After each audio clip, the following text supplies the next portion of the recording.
अस्सलाम वालेकुम my YouTube family and welcome back to my YouTube channel and my new vlog. आज ही हम लोग घर पर बना रहे थे दावत सब बच्चों की। बाहर से कोई नहीं आ रहा, हम लोग घर पे ही घर के बच्चों की ही दावत बना रहे हैं। उनकी मर्ज़ी का सब कुछ बना रहे हैं। तीनों बच्चों ने अपनी अपनी पसंद बताई और आज तीनों बच्चों की पसंद का घर पर खाना बन रहा है।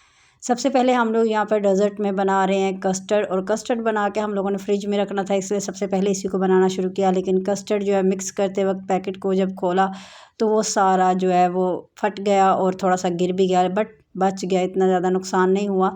और साथ में एक साइड पे हम लोगों ने चूल्हे पे दूध गर्म होने के लिए रख दिया था। उसमें डालती थी शुगर। आप चाहें तो इलायची भी डाल सकते हैं, इलायची पाउडर भी डाल सकते हैं, लेकिन हमारे बच्चों को सिंपल पसंद है तो हम लोग सिंपल बना रहे हैं। इलायची वगैरह नहीं पसंद बच्चों को, और हमें खुद भी ज़्यादा पसंद नहीं है इलायची ऐसे मीठे में, तो इसलिए हम लोगों ने इलायची नहीं डाली। दूध बॉयल हो गया था, इसके अंदर कस्टर्ड डाल दिया और साथ में हम लोगों ने कटिंग करना शुरू कर दिया जी। फ्रूट, यहाँ पे फ्रूट में हम लोग सिर्फ बनाना और एप्पल ही यूज़ कर रहे हैं। आप चाहें तो कोई और फ्रूट भी साथ में ऐड कर सकते हैं, अपना फेवरेट फ्रूट ऐड कर सकते हैं, लेकिन फ़िलहाल हमारे पास यही मौजूद था, हमें और कोई मिला भी नहीं, यही दो चीज़ें मिली तो हम लोगों ने ये भी ऐड कर ली। आप चाहें तो ग्रेप्स भी ऐड कर सकते हैं, और सीज़न के मौसम के हिसाब से आप लोग कोई भी फ्रूट ऐड कर सकते हैं, जैसे कि स्ट्रॉबेरी हो गई या फिर माल्टे वगैरह हो गए। ज़ाहिर सी बात है सर्दियाँ आ गई तो आप माल्टे वगैरह भी ऐड कर सकते हैं इसमें। अपनी मर्ज़ी से फ्रूट डालें। फ्रूट ट्राइफल बहुत मज़े का बनता है, ये आप अपने हिसाब से बना सकते हैं। कुछ लोग सिंपल कस्टर्ड भी बनाकर ऊपर ये फ्रूट डाल लेते हैं, और कुछ लोग फ्रूट ट्राइफल बनाते हैं। वो बस इतना होता है कस्टर्ड बना के उसमें मिक्स फ्रूट डालने होते हैं, और बहुत ज़्यादा उसका कोई अलग काम नहीं होता। कस्टर्ड थोड़ा थिक हो जाता है, और जो फ्रूट ट्राइफल होता है उससे उसके लिए जो कस्टर्ड बनाया जाता है उससे थोड़ा सा पतला रखा जाता है। यहाँ पर जी फ्रूट में मैंने लिया है सिर्फ एक एप्पल, 3 बनाना लिए हैं, और तीनों बनाना को कट कर लिया था सर्कल में ही। आप चाहें तो दरमियान में हाफ कट लगा सकते हैं, और जो थोड़ा बहुत गला सड़ा था वो मैंने साथ से निकाल लिया था। बनाना एक साइड पे कर दिया था और बाकी का मैंने कट कर लिया था, और एक जो है वो हाफ जो है ख़राब था, हाफ ठीक था तो वो मैंने खा लिया था। फ्रूट कटिंग करने के बाद जितना गान था उठा के बिन में फेंक दिया था, और अब बारी आती है कस्टर्ड को बाउल में डालने की। कस्टर्ड हमारा रेडी हो गया था बिल्कुल, और जो हमने बाउल में जेली डाली थी उसके ऊपर हम लोगों ने कस्टर्ड डालना शुरू कर दिया ताकि एक अच्छी सी लुक आ सके। और यहाँ पर आप देख सकते हैं कितनी ज़बरदस्त लुक आ रही है। नीचे जो है वो जेली है, इसके दरमियान में हम लोगों ने फ्रूट डाला है, ऊपर भी ये जेली प्लेट में डाल के रखी हुई थी, और ये इसी तरह सीधी सी हम लोगों ने प्लेट में से निकाल के डायरेक्ट डाल दी, क्योंकि अगर हम लोग इसे हाथ से पकड़ने की बाहर निकालने की कोशिश करते तो ये टूट जाती, और हमें ये इसी तरह गोल चाहिए थी दायरे में ही, ताकि ऊपर सारी अच्छी तरह से शेप आ सके।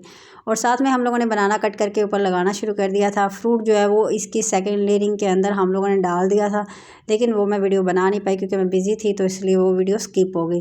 तो आप लोग देख सकते हैं कितनी ज़बरदस्त लुक आ रही है। साथ साथ ऊपर बनाना भी रख दिया है। हम लोगों ने सोचा अगर घर पर ही बच्चों की दावत कर रहे हैं, उनकी मर्ज़ी का बना रहे हैं, तो फिर उन्हें ये ना हो कि भाई जान छुड़ाई है, प्यारा सा कुछ भी बना कर नहीं दिया, मज़े का नहीं बना कर दिया। तो हम लोग पूरी मेहनत कर रहे हैं ताकि सब कुछ अच्छे से बन सके। यहाँ पर प्याज की कटिंग होनी शुरू हो गई है। तय वाली बिरयानी बननी है। तय वाली बिरयानी हमारे तीनों बच्चों को बहुत ज़्यादा पसंद है, तो बच्चों के लिए यहाँ पर तय वाली बिरयानी बनाना शुरू कर दी हम लोगों ने। यहाँ पर प्याज डाल लिए थे सारे कढ़ाई के अंदर, और इन्हें ब्राउन करना था, और सालन बनाना है इसका। सबसे पहले जो तय वाली बिरयानी के अंदर तयों में यूज़ होता है। और यहाँ पर जी साथ में हम लोग आलू भी डाल रहे हैं। आलू के बगैर तो बिरयानी जो है उसका कोई मज़ा ही नहीं होता, आलू के साथ एक अलग ही टेस्ट आता है। तो यहाँ पर 2 से 3 आलू हम लोगों ने इसमें डाल लिए थे, मोटे मोटे कट करके, बहुत ज़्यादा बारीक नहीं कट करते। बिरयानी के अंदर आलू मोटे होते हैं, लेकिन हमारे फिर भी उस हिसाब से थोड़े बारीक है। यहाँ पर जी प्याज जो है हल्के हल्के ब्राउन होने शुरू हो गए थे। चिकन वगैरह वॉश करके रख लिया था, और अब बारी आती है टमाटर एंड सब्ज़ मिर्चों को चॉप करने की। यहाँ पर इन्हें चॉपिंग करनी शुरू कर दी है इनकी। बिरयानी में जितने ज़्यादा टमाटर और जितने ज़्यादा प्याज होते हैं उतनी अच्छी ग्रेविंग बनती है, तो कोशिश किया करें प्याज और टमाटर ज़्यादा डालें। कुछ लोग प्याज और टमाटर बहुत कम डालते हैं और कहते हैं कि ग्रेवी नहीं बनी, उस तरह से टेस्ट नहीं आ रहा बिरयानी का। हम लोगों से पहले ये बहुत गलती होती थी। हम लोग प्याज और टमाटर जो जिस तरह नॉर्मल चावल बनाते हैं उनमें डाले जाते हैं उतने ही डालते थे, ज़्यादा नहीं करते थे, तो उससे इतनी अच्छी ग्रेविंग नहीं बनती थी। पास ही जी आलू बॉयल होने के लिए रख दिए थे, और यहाँ पर सब्ज़ मिर्चों को भी अच्छी तरह से चॉप कर लिया था। किसी को भी साबुत मिर्चें चावलों में पसंद नहीं है। और यहाँ पर जी चिकन को डाल दिया था मसाले में, ताकि चिकन को पहले अच्छी तरह से हम लोग जो है ऑयल में रोस्ट कर सकें, फ्राई कर सकें, और उसके बाद इसका बाकी का काम करेंगे। यहाँ पर हम लोगों ने लहसुन को ग्राइंड करके डाल लिया था। आप चाहें तो मैश करके भी डाल सकते हैं, जैसे आपको पसंद हो आप वैसे यूज़ कर सकते हैं। यहाँ पर आप देख सकते हैं खट्टी इमली पड़ी है, ये भी फ्रिज से निकाल के मैंने बाहर रख ली थी, क्योंकि बिरयानी में खट्टी इमली बहुत ज़रूरी होती है। और यहाँ पर जो सब्ज़ मिर्ची और प्याज कटिंग करके रखे हुए थे अब उन्हें डाल दिया है ताकि अच्छी तरह से इनको भून के अच्छी तरह से मसाला बना लिया जाए।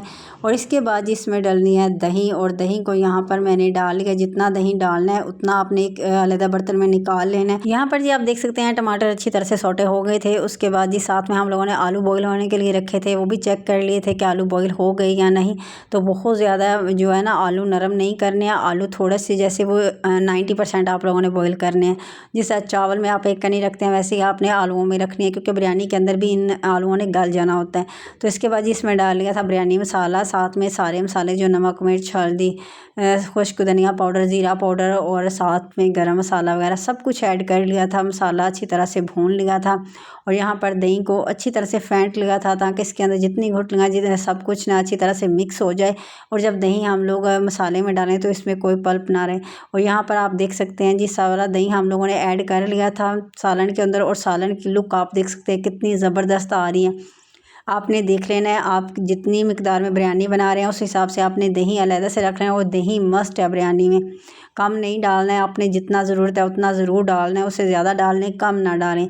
किचन में काम मैं और मेरी सिस्टर दोनों कर रहे हैं। एक साइड पे मेरी सिस्टर जो है वो बिरयानी का सारा मसाला बना रही है, और यहाँ पर जी चावलों को अच्छी तरह से साफ़ करने के बाद मैंने इन्हें अच्छी तरह से भिगो के रख दिया था। 2 से 3 पानी जो है वो चावलों को अच्छी तरह से वॉश करना ही होता है, ताकि इनके ऊपर जितना गंद वगैरह या कोई दवाई वगैरह वो लगाते हैं रखते हैं बीच में, तो वो सारी साफ़ हो जाए। मुझे कच्चे चावल बहुत ज़्यादा पसंद है, इसलिए मैं साथ साथ वॉश कर रही हूँ, साथ साथ खा भी रही हूँ। किस किस को ये आदत है कमेंट सेक्शन में ज़रूर बताइएगा चावलों को कच्चा खाने की, और यहाँ भिगोते वक्त ज़रूर खाना है। खट्टी इमली भी इसमें ऐड कर ली थी, दही भी खट्टा होता है और खट्टी इमली भी खट्टी होती है, और इसका सालन का एक अलग ही जायका हो जाता है। यहाँ पर जी सालन हमारा रेडी हो चुका है, और अब बारी आती है चावलों को बॉईल करने की। और साथ साथ में मैं सारी चीज़ें समेट रही हूँ ताकि फालतू का गंद ना पड़े। और अब मैं रखने लगी हूँ पानी, ताकि चावल जो है वो बॉईल हो सके। चावलों को बॉईल मैंने ही करना होता है, चाहे बिरयानी सारी मेरी सिस्टर बना दे, चावल जो है वो मैंने ही बॉईल करने होते हैं। उससे चावलों का थोड़ा सा इशू है, उससे ज़्यादा बॉईल हो जाते हैं, और मुझे पहले इसका पता नहीं था तो मुझसे कम होते थे। तो फिर वो जो दम लगाते थे ना उसमें भी उसकी कनी ख़त्म नहीं होती थी। तो उसके बाद ही पता चला, मैं पहले जो चावल बॉईल करती थी वो दम वाले बॉईल करती थी, लेकिन बाद में पता चला ये जो चावल आप लोगों ने बॉईल करने होते हैं ये दम वाले बॉईल नहीं करने होते। इनके ऊपर एक्स्ट्रा पानी डालना होता है जो हम लोग बाद में उतार सकें ऊपर से। चावलों को बॉईल करने के लिए उनका पानी मैंने रख दिया था, और साथ में यहाँ पे सारी वेजिटेबल्स कटिंग करनी शुरू कर दी थी, क्योंकि बनी थी स्पैगेटी। बच्चों ने बोला था एक डिश में आप स्पैगेटी बना लें, बिरयानी बना लें, और साथ में मीठा। मीठा हम लोगों की पसंद क्या है, और बिरयानी और स्पैगेटी बच्चों की पसंद की है। तीनों बच्चों की पसंद एक जैसी है, तो कोई मसला नहीं हुआ यहाँ पे। नहीं तो हमें शायद एक आध डिश और इसमें शामिल करनी पड़ जाती। खैर यहाँ पर मैंने शिमला मिर्च कटिंग कर ली थी, हाफ़ कटिंग की थी, हाफ़ नहीं की थी। और साथ में जी बंद गोभी सारी कटिंग करनी शुरू कर दी थी। कुछ लोग इसे पत्ता गोभी, फूल गोभी जो भी बोलते हैं, भाई ये बंद गोभी हम लोग बोलते हैं। तकरीबन शाम का वक्त था, मैं छत पे गई और देखा परिंदे एक लाइन बनाई हुई है और अपने अपने घरों को वापस जा रहे हैं। इतनी खूबसूरत ये लाइन लग रही थी ना, बहुत बारीक सी आई है मोबाइल में, अदरवाइज़ बहुत खूबसूरत लग रहे थे। हमारे छत के ऊपर से भी गुजरे, लेकिन वो मेरे जाने तक गुजर गए थे। फिर ये सेकंड लाइन आई तो मैंने इसकी वीडियो थोड़ी सी बना ली। और यहाँ पर जी मैंने थोड़ा सा नमक ऐड कर दिया था चावल बॉईल करने के लिए। इससे ये होता है कि एक तो चावल जो है वो खिले रहते हैं, जुड़ते नहीं हैं, और दूसरा ये कि अगर थोड़ा बहुत नमक सालन में कम भी हो तो वो ये कवर कर जाते हैं। तो इसलिए नमक चावलों में ज़रूर डाला करें जब भी आप बॉईल करने लगें। हो सके तो हाफ़ लेमन भी ऐड कर लिया करें। लेमन जो है वो भी कभी भी चावलों को साथ में जुड़ने नहीं देता, कितने भी गल जाएँ चावल जुड़ते नहीं हैं। ये एक चीज़ होती है, लेमन इसलिए ज़्यादा यूज़ किया जाता है बिरयानी वगैरह में कि अगर थोड़ा बहुत फ़र्क लग भी जाए तो वो लेमन जो है वो कवर कर लेते हैं। आप चाहे तो सालन में लेमन डालें, या फिर जब तय लगाएं तब लेमन डाल लें। और यहाँ पर जी पानी को अच्छे हाथ से बॉईल आ गए थे। उसके बाद सारे चावल ऐड कर लिए। इसमें चावलों को कढ़ाई में ऐड करने से पहले हम लोगों ने 2 से 3 पानी और वॉश किया था, ताकि अगर थोड़ी बहुत और भी गंदगी है तो वो भी निकल जाए। साथ में स्पैगेटी बॉईल करने के लिए पानी रख दिया था देचकी में डाल के। और यहाँ पर जी चावलों को बॉईल आना शुरू हो गए थे। बीच में चम्मच हिलाते रहना है और चेक करते रहना है कि एक कनी रह जाए तो हम लोगों ने गैस को बंद कर देना है। एक कनी से ज़्यादा एक कनी रह जाए तो हम लोगों ने गैस को बंद कर देना है। वो बिल्कुल गलाने नहीं है चावल, अगर बिल्कुल गल गए तो काम गड़बड़ हो जाएगा। और यहाँ पर जी मैंने सिंक को खाली करना शुरू किया, क्योंकि चावल जो है वो तकरीबन हो गए थे, 5 मिनट नहीं लगे थे, चावल हो गए थे। तो फिर यहाँ पे अच्छी तरह से सिंक को वॉश करने के बाद इसके अंदर मैंने ये टोकरी रखी थी, और उस टोकरी के अंदर चावलों का उल्टा किया था ताकि अच्छी तरह से जो सारा पानी है ना वो निकल जाए। लेकिन मुझे डर भी था कि प्लास्टिक की टोकरी है और कहीं गरम गरम चावलों की वजह से टोकरी का नीचे वाला हिस्सा अलग ही ना हो जाए, इसलिए भी एक दफ़ा मैंने उठा के देख भी लिया था। मुझे थोड़ा डर भी लगा था, गरम गरम पानी था, चावल भी गरम गरम है, कहीं ये ना टोकरी सारी पिघल कर ख़राब हो जाए। तो यहाँ पर सारे चावलों को अच्छी तरह से उल्टा कर लिया था ताकि सारा पानी निकल जाए। इसके ऊपर पानी नहीं डालना। यहाँ पर कुछ लोग गलती करते हैं कि चावलों के ऊपर फ़ौरन ठंडा पानी डाल देते हैं। ठंडा पानी नहीं डालना। इन्हीं चावलों को आप लोगों ने हिला के अच्छी तरह से चम्मच के साथ तो रखना है ताकि इनके अंदर से भाप निकले और बहुत ज़्यादा गल ना जाए। और फ़ौरन ही आपने तय लगानी शुरू कर देनी है, ज़्यादा वेट नहीं करना, नहीं तो गर्म चावल होंगे तो वो गलना शुरू हो जाएंगे। और यहाँ पर स्पैगेटी जो है वो बॉईल करनी थी। मैंने अपनी सिस्टर से बोला था कढ़ाई में करते हैं, तो यहाँ पर इसमें रख दी। तो कहती है वैसे भी तोड़ के खानी है, पीसीस करो और डाल दो कढ़ाई में, कोई मसला नहीं है। तो मैंने इसको दरमियान में से तोड़ के रख दिया। यहाँ पर साथ में मेरी सिस्टर ने तय लगानी शुरू कर दी थी बिरयानी की। आप देख सकते हैं कितनी ज़बरदस्त लुक बन रही है तय की। और हम लोगों ने पानी के अंदर जो इसका जो कलर है ना वो मिक्स नहीं किया था। हम लोग ऐसे ही हाथ के साथ लेयरिंग कर रहे थे पाउडर की। मिक्स कलर करने की वजह से ना वो थोड़े पानी हो जाता है चावलों के अंदर, एक जायका आता है पानी का।